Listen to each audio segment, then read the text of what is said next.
ఏపీలో ఎన్నికలు దగ్గర పడే కొద్దీ రాజకీయ సమీకరణాలు స్పీడ్గా మారుతున్నాయి.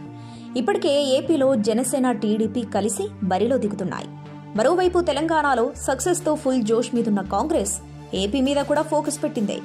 ఇందులో భాగంగా ఇప్పటికే ఏపీ కాంగ్రెస్ పగ్గాలు షర్మిలకు అప్పగించడానికి మంతనాలు కూడా జరిపింది. అయితే ఈ మంతనాలు ఒక కొలిక్కొచ్చినట్లు సమాచారం. మరో 2 నెలల్లో ఎన్నికలున్న నేపథ్యంలో ఇప్పటికే అధికార వైసీపీ అభ్యర్థుల జాబితాను రెడీ చేస్తుంది. దాదాపు 80 నుంచి 90 మంది సిట్టింగ్లకు టికెట్లు ఇవ్వడం లేదని ఇప్పటికే జగన్ క్లారిటీ ఇచ్చేశారు. జనసేన టీడీపీ తమకి కలిసొచ్చే అంశాలపై ఫోకస్ పెడుతున్నారు.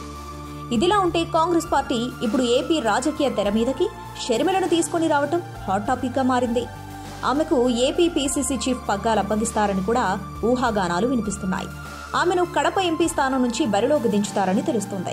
కడపలో అవినాష్ రెడ్డి ఎంపీగా ఉన్నారు. ఆయనపైనే షర్మిల పోటీ చేయనున్నట్లు వార్తలు వినిపిస్తున్నాయి. అంతేకాదు వచ్చే ఎన్నికల్లో కాంగ్రెస్ పార్టీ జనసేన టీడీపీ పొత్తులో జత చేరనున్నట్లు తెలుస్తోంది. అందులో భాగంగానే షర్మిల లోకేష్ కు క్రిస్మస్ గిఫ్ట్ పంపించినట్లు సమాచారం. మరోవైపు షర్మిల భర్త బ్రదర్ అనిల్ కుమార్ ఇప్పటికే ఏపీలో పాస్టర్స్ తో క్రిస్టియన్ మత పెద్దలతో మీటింగ్స్ పెడుతున్నట్లు తెలుస్తోంది. ఈ సమావేశాల్లో బ్రదర్ అనిల్ కుమార్ స్పష్టంగా వచ్చే ఎన్నికల్లో కాంగ్రెస్ వైపు ఉండాలని కోరుతున్నట్లు సమాచారం. కాంగ్రెస్ నుంచి వైఎస్ షర్మిల నిజంగానే కడప ఎంపీగా పోటీ చేస్తే ఖచ్చితంగా అది రాజకీయ పెను సంచలనమే అవుతుంది. ఇప్పటికే కాంగ్రెస్ పెద్దలతో పలు దఫాలు మంతనాలు జరిపిన తర్వాతే షర్మిల ఈ నిర్ణయానికి వచ్చినట్లు సమాచారం. వచ్చే నెలలో ఏపీలో కాంగ్రెస్ 2 భారీ బహిరంగ సమావేశాలు ఏర్పాటు చేయబోతున్నట్లు తెలుస్తోంది. ఈ 2 సమావేశాల్లో రాహుల్ గాంధీతో పాటు ప్రియాంక గాంధీ కూడా పాల్గొంటారని సమాచారం. వచ్చే ఎన్నికల్లో నాటికి కాంగ్రెస్ పార్టీ ఏపీలో మంచి నినాదాలతో ప్రజల్లోకి వెళ్లాలని చూస్తోంది. రాజధాని అంశంతో పాటు విశాఖ ఉక్కు ఆంధ్రుల హక్కు అనే నినాదంతో ఎన్నికల బరిలో ఉండాలని భావిస్తున్నట్లు సమాచారం.